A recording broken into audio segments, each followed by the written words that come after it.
थाहा भयो नि त मलाई यस्तो सर्च गर्दाखेरि अब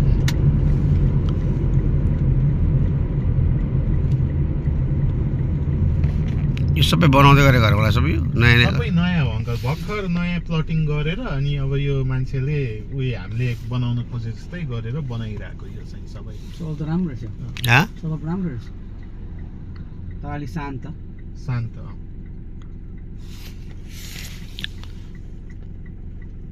गाडीको घाँको पनि नहुने छ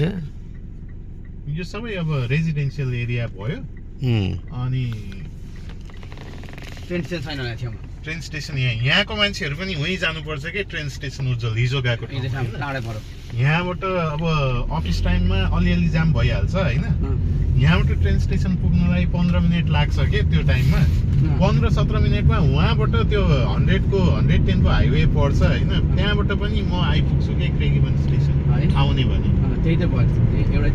एउटै भयो नि त होइन अब त्यो भएर तर केले डिफ्रेन्स पार्यो भने अहिलेको प्राइस चाहिँ एकदम लास्ट चिप भयो कि कम्पेरिजनमा यहाँबाटै होइन अनि त्यो भएर यो सबै हेर त यो ठुल्ठुलो बनिसकेको घरहरू ठुलो प्लटहरू यो चाहिँ मिकलामको सबभन्दा तल्लो टुप्पो हो यो अब हामी मिकलामतिर अब यो बाटो डाइरेक्ट गयो भने एयरपोर्ट पुग्छ है यही बाटो यो यही बाटो हो